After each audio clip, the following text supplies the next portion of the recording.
സ്വന്തം വ്യക്തിത്വം പണയം വെച്ച് ബി.ജെ.പിയുടെ ആനുകൂല്യങ്ങൾ ഇരുന്നു വാങ്ങാൻ ചെന്നാൽ ഇങ്ങനെയായിരിക്കും ഫലം. അവസാനം പാർട്ടിക്കാരുടെ മുമ്പിലും പൊതുജനങ്ങളുടെ മുമ്പിലും നാണം കെടേണ്ടി വരുമെന്ന് ഇപ്പോൾ മനസ്സിലാക്കിയിരിക്കുകയാണ്. തെരഞ്ഞെടുപ്പിൽ മത്സരിച്ച് 57 സീറ്റ് നേടിയെടുത്തെങ്കിലും ശിവസേന നേതാവായ ഏക്നാഥ് ഷിൻഡെ ഫഡ്നാവിസിന്റെ മുന്നിൽ മുട്ടുമടക്കിയിരിക്കുകയാണ്. കേന്ദ്ര നേതൃത്വത്തിന്റെ മുന്നിൽ അനുസരണയുള്ള ഒരു കുട്ടിയെപ്പോലെ പെരുമാറുന്നു എന്നത് വലിയ തോതിലുള്ള ക്ഷീണമാണ്. അതുകൊണ്ട് തന്നെയാണ് ഷിൻഡെ മന്ത്രിസഭയിലേക്കില്ല എന്ന തീരുമാനമെടുത്തിരിക്കുന്നത്. വേണമെങ്കിൽ പുറത്തുനിന്നും പിന്തുണ കൊടുക്കാം, എന്നാൽ മന്ത്രിസഭയിലേക്ക് പോയാൽ അതിലും വലിയ ആത്മഹത്യാപരമായ ഒരു ശ്രമമില്ല എന്ന് തന്നെ വ്യക്തമാക്കുന്ന സാഹചര്യത്തിലേക്ക് കാര്യങ്ങൾ ചെന്നെത്തിയിരിക്കുകയാണ്. വാസ്തവത്തിൽ ഇത് ബി.ജെ.പിക്ക് നൽകുന്നത് വലിയ ഒരു ഭീഷണിയാണ്.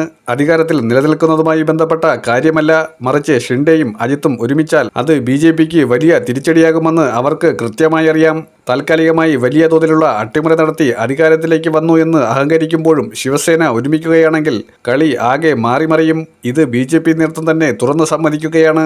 57 സീറ്റുള്ള ഷിൻഡെയും 20 സീറ്റുള്ള ഉദ്ധവ് വിഭാഗവും ഒന്നിച്ചാൽ ശിവസേന വീണ്ടും പൂർവാധികം ശക്തിയോടെ രംഗത്ത് വരും. അതിനുവേണ്ടിയുള്ള ശ്രമം നടക്കുകയാണെന്ന് ഉദ്ധവ് വിഭാഗം നേതാവായിട്ടുള്ള സഞ്ജയ് റാവത്ത് തന്നെ പറഞ്ഞിരിക്കുകയാണ്. ഇപ്പോൾ ബി.ജെ.പി ഏറ്റവും കൂടുതൽ ഭയക്കുന്നതും അതുതന്നെയാണ്. ഒരു കാരണവശാലും ഇരുവരും തമ്മിൽ ഒന്നിക്കരുത്.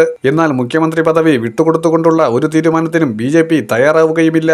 132 സീറ്റ് നേടിയിരിക്കുകയാണ് എന്ന അഹങ്കാരമാണ് ബി.ജെ.പിയുടെ സമനില തെറ്റിക്കുന്നതിന് പ്രധാനപ്പെട്ട കാരണം. ഷിൻഡെയ്ക്ക് കേന്ദ്ര ക്യാബിനറ്റ് കൊടുക്കാമെന്നാണ് ബി.ജെ.പി ഇപ്പോൾ പറഞ്ഞിരിക്കുന്നത്. എന്നാൽ അതിനും ഷിൻഡെ വഴങ്ങുന്നില്ല എന്നുള്ളതാണ് ബി.ജെ.പിയുടെ ഏറ്റവും വലിയ തലവേദന. അജിത് പവാർ എന്ത് ചെയ്യണമെന്നറിയാതെ ആകെ വഴിമുട്ടി നിൽക്കുകയാണ്. ശരത് പവാറുമായിട്ടുള്ള സഖ്യനീക്കം പുനഃസ്ഥാപിക്കാൻ ശ്രമിച്ചതാണ്, പക്ഷേ അത് പരാജയപ്പെട്ടു. ഇപ്പോൾ 41 സീറ്റുകൾ ഉണ്ടെങ്കിലും ഷിൻഡെ കാര്യമായി ഒരു നീക്കുപോക്ക് നടത്തിയില്ലെങ്കിൽ തന്റെ കാര്യവും അവതാളത്തിലാകുമെന്ന് അജിത് പവാറിന് നന്നായി അറിയാം. ബി.ജെ.പിയും അജിത് പവാറും ചേർന്ന് സഖ്യത്തിലായാലും കേവല ഭൂരിപക്ഷം ഇപ്പോഴുണ്ടെങ്കിലും ഷിൻഡെ വിഭാഗം കൈമലർത്തിയാൽ മഹാരാഷ്ട്രയിലെ മഹായുതി സഖ്യം തകർന്ന് തരിപ്പണമാകുന്ന എല്ലാ ലക്ഷണങ്ങളും ഇപ്പോൾ കാണിക്കുന്നുണ്ട്. അതുകൊണ്ട് തന്നെ ഇലക്ഷൻ കമ്മീഷൻ കോൺഗ്രസുമായി ചർച്ച നടത്താനിരിക്കുകയാണ്. 102 സീറ്റിൽ മത്സരിച്ച കോൺഗ്രസിന് 16 സീറ്റുകൾ മാത്രമേ ലഭിച്ചുള്ളൂ. പല ബൂത്തുകളിൽ നടന്ന അട്ടിമറിയെക്കുറിച്ചാണ് കോൺഗ്രസിന് പറയാനുള്ളത്.